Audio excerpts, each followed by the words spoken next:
Hello dear students. आज मैं आपको इंग्लिश की ऐसी टेक्निक बताऊंगा जो बिल्कुल परफेक्ट टेक्निक है, जिससे आप 30 आउट ऑफ 30 मार्क्स लेकर आ सकते हैं प्री एग्ज़ाम के अंदर। प्लस आपका टाइम भी बचेगा, वहाँ पे आपको रीचेकिंग का टाइम भी मिल जाएगा, क्रॉस चेक कर पाओगे आप वहाँ पे कि हमसे कहीं कोई मिस्टेक तो ना हुई है। क्योंकि स्टूडेंट्स बोलते हैं कि सर 20 मिनट्स में इंग्लिश में 30 क्वेश्चंस अटैम्प्ट नहीं होते तो 30 मार्क्स कैसे आ सकते हैं। तो यहाँ पे आपको मैं विद प्रूफ दिखाऊंगा। जैसे कि अपने प्रीवियस वीडियो में मैंने आपको दिखाया था कि लाइव टेस्ट जो मैंने वहाँ पे दिया था उसके अंदर 77 मार्क्स आए थे 100% एक्यूरेसी के साथ। क्योंकि बहुत सारे स्टूडेंट ये भी बोलते हैं कि 100% एक्यूरेसी तो एग्ज़ाम में आ ही नहीं सकती, तो वो तो मैंने आपको प्रूफ के साथ दिखा दिया कि 100% एक्यूरेसी भी आ सकती है। डिपेंड करता है कि आपकी टेक्निक क्या है, आप किस तरीके से क्वेश्चन पेपर को अटैम्प्ट करते हो। ठीक है, तो यहाँ पे अपने एनालिसिस करेंगे उसी पेपर का, जिसमें मैं आपको यहाँ पे शो करूँगा। तो अटेम्प्टेड में अगर अपने जाकर देखें तो यहाँ पे आपको एक टेस्ट और दिखाई दे रहा होगा लॉजिकल रीजनिंग का। ये भी मैंने अटेम्प्ट किया चेक करने के लिए आपके लिए कि 100% एक्यूरेसी क्यों नहीं आती है। क्योंकि आप ये बोलोगे सर इंग्लिश में तो चलो आपकी 100% एक्यूरेसी आ जाएगी सर, क्योंकि आप इंग्लिश के टीचर हो, लेकिन अदर सब्जेक्ट में नहीं आती। तो अदर सब्जेक्ट में भी 100% एक्यूरेसी है। वैसे तो उस टेस्ट में भी 100% एक्यूरेसी थी, अदर सब्जेक्ट में भी 100% था। यहाँ पे देखो, यहाँ पे 20 के 20 मैंने कर दिए थे 100% एक्यूरेसी के साथ, और फर्स्ट रैंक थी यहाँ पे मेरी। ठीक है, आपको जो कि सामने दिखाई दे रहा है। अब अपने बात करते हैं इंग्लिश सेक्शन वाले की, जो अपनों ने पेपर दिया था उसका एनालिसिस की फॉर्म में अपने देखते हैं इंग्लिश सेक्शन को। यहाँ पे अपने बात करें तो यहाँ पे 309 रैंक है। क्योंकि मैंने आपको बोला था मैंने विदाउट प्रैक्टिस ये पेपर दिया था, डायरेक्ट ये पेपर मैंने ये लाइव टेस्ट अटैम्प्ट किया था। मैथ्स रीजनिंग की मेरी प्रैक्टिस नहीं थी बिल्कुल भी। तो अगर मैथ्स रीजनिंग की आपकी प्रैक्टिस नहीं होगी तो आपसे अटैम्प्ट भी ज़्यादा नहीं होने वाले, ये चीज़ आपको भी पता है। ठीक है, जिनकी प्रैक्टिस है बहुत अच्छे वाली वो तो बहुत अटैम्प्ट करते हैं, तभी यहाँ पे 309 रैंक है। अब बात करते हैं अपने सॉल्यूशन सेक्शन की। सॉल्यूशन में जाकर अपने एनालिसिस करेंगे सेक्शनल इंग्लिश सेक्शन का। तो यहाँ पे रैंक मैंने आपको बता दी, 77 मार्क्स आपको पता ही थे। ये सबसे इंपॉर्टेंट चीज़ 100% एक्यूरेसी, ये सबसे इंपॉर्टेंट फैक्टर होता है बैंकिंग एग्जाम के लिए। क्योंकि यहाँ पे 77 मार्क्स है, लेकिन रियल में ये 77 नहीं आएंगे, क्योंकि ये टेक्स्ट बुक का लाइव टेस्ट है। तो यहाँ पे तो उसने डायरेक्ट मार्क्स दिए हैं।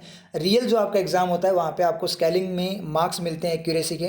तो यहाँ पे आपके 85 तक मार्क्स आते आराम से। इस क्वेश्चन पेपर जो ये पेपर था, ये अगर एग्जाम में आता है तो इसमें अगर 100% एक्यूरेसी के साथ 77 मार्क्स की अगर अपने बात करें तो वहाँ पे आराम से 85 के अराउंड मार्क्स आते हैं, क्योंकि एक्यूरेसी के आपको मार्क्स मिलते हैं। अब चलते हैं यहाँ सेक्शनल पे अपने बात करें तो यहाँ पे कट ऑफ यहाँ पे क्लियर हो चुकी है। क्योंकि जनरल की कट ऑफ की बात करें तो 50 to 54 रखी गई है यहाँ पे कट ऑफ, यहाँ पे 77 मार्क्स हैं। तो ईजिली मतलब आपके इस तरीके से अगर आप स्कोर करते हो एसबीआईपीओ के एग्जाम में या कोई भी बैंकिंग एग्जाम में तो आपका श्योर सिलेक्शन है। अब इंग्लिश लैंग्वेज की यहाँ पे बात करूँ, यहाँ 30 आउट ऑफ 30 मार्क्स है, जो कि अपने पहले देख लिया। ठीक है, इंग्लिश की बात करेंगे अपने यहाँ पे। उसके बाद में अपने बात करें यहाँ पे टाइम की, तो टाइम यहाँ देखो 16 मिनट 12 सेकंड है, मतलब 16 मिनट। आप मानो कि 16 मिनट में ये सेक्शन हो चुका था। उसके बाद मैंने इसको सबमिट कर दिया था, सेक्शनल जो सबमिशन आता है उस पर मैंने क्लिक करके इसको सबमिट कर दिया था सेक्शन को। तो यहाँ पे मैंने जो 16 मिनट 12 सेकंड लगे हैं उसके अंदर मैंने रीचेक भी कर लिया था। तो 11 to 12 11 से 12 मिनट के अंदर ये मेरा सेक्शन हो चुका था इंग्लिश का। अब उसका रीज़न क्या है, राज क्या है कि इतनी स्पीड के अंदर एक्यूरेसी आप देख रहे हो यहाँ पे एक्यूरेसी 100% है। इसका जो रीज़न है, जो टेक्निक है, वो है वर्किंग ऑफ इंग्लिश। बहुत सारे स्टूडेंट्स ने सुना भी नहीं होगा कि वर्किंग ऑफ इंग्लिश क्या होती है। तो वर्किंग ऑफ इंग्लिश है वो अपना मेथड है। आप बहुत सारे बोलेंगे सर क्या होता है, इंग्लिश की वर्किंग होती क्या है, तो उसको चेक करना है तो आप चेक कर सकते हो। अपनी जितनी भी वीडियो जितनी भी क्लासेज है उन सभी में मैंने वर्किंग करवाई है आप लोगों को, इंग्लिश की वर्किंग को कैसे यूज़ करते हैं। क्योंकि आजकल अगर अपने बात करें तो अब जो रियल इंग्लिश है उसमें आपका सेंस यूज़ होता है, वहाँ पे रूल्स यूज़ नहीं होते। क्योंकि आपने भी देखा है कि कोई सेंटेंस में रूल्स यूज़ हो रहा है, कोई भी रूल यूज़ हो गया, और नेक्स्ट ही सेंटेंस में अगर बात करें तो वो रूल वहाँ पे क्या हो जाता है, फेल हो जाता है। फिर वो किस चीज़ का मतलब किस बात का रूल है। अगर वो फेल हो रहा है नेक्स्ट सेंटेंस में तो आप एग्जाम में कैसे करोगे। तो रूल रटने से आपके कभी 30 आउट ऑफ 30 नहीं आ सकते। अब बोलेंगे सर वोकैब याद करने से, वोकैब से भी नहीं आएगा। कोई भी ऐसा पर्सन नहीं होगा जिसको 100% पे वोकैब आती हो, चाहे कोई भी हो। 100% वोकैबलरी नहीं आ सकती, क्योंकि वोकैबलरी का जो एरिया है बहुत ही ज़्यादा वास्ट है, बहुत बड़ा एरिया है। प्लस मॉडिफिकेशन होते रहते हैं, नई नई वोकैब आती रहती है। ठीक है, तो वोकेब से आपको मीनिंग समझ में आ जाएगा, उस पर्टिकुलर जो आपका वहाँ पे वर्ड है उसका मीनिंग समझ में आ जाएगा, कंप्लीट मीनिंग नहीं समझ में आएगा, पैटर्न समझ में नहीं आएगा कि इसमें क्या करना है, वो आपको इंग्लिश की वर्किंग से समझ में आएगा, सेंस से समझ में आएगा। तो सेंस जो अपना है वो ओनली इंग्लिश में वर्क नहीं करता, सेंस हर सब्जेक्ट में वर्क करता है। अगर आपका सेंस डेवलप हो जाता है, आपको समझ में आ जाता है किस तरीके से क्वेश्चन पेपर को अटेम्प्ट करना होता है, किस तरीके से मतलब करना होता है किसी भी सब्जेक्ट को, तो आपको कभी भी दिक्कत नहीं आने वाली किसी भी सब्जेक्ट के अंदर। उसके बाद आप प्रैक्टिस कर लो तो आपको कोई नहीं रोकने वाला। जैसे कि आप देख सकते हो यहाँ ओनली इंग्लिश में मेरी 100% एक्यूरेसी नहीं है, हर सब्जेक्ट में मेरी 100% एक्यूरेसी है विदाउट प्रैक्टिस। समझ में आ रही चीज़? तो ये राज है हर बार एग्ज़ाम क्लियर करने का, कि हर बार बैंक का एग्ज़ाम क्यों क्लियर हो जाता है, यही उसका रीज़न है बैंक एग्जाम क्लियर करने का। समझ में आया आप लोगों के?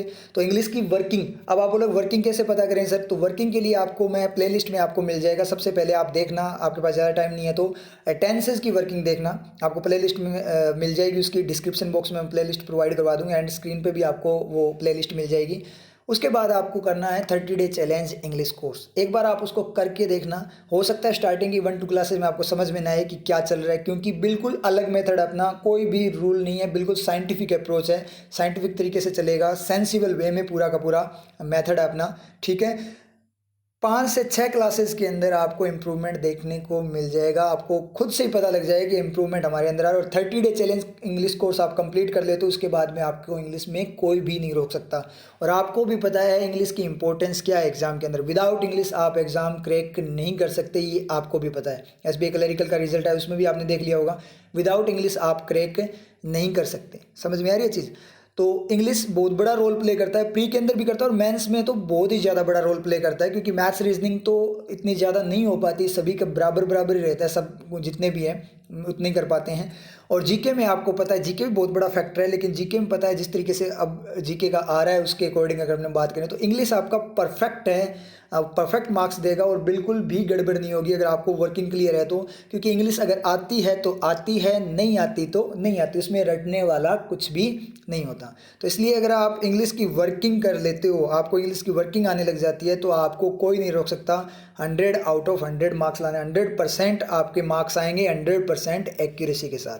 तो एक बार उन वीडियोज़ को गो थ्रू करके देख लेना, आपका ज़्यादा टाइम वेस्ट नहीं होगा। एक बार चेक करने में आपका कुछ नहीं जाएगा, एक बार चेक करके ज़रूर देखना।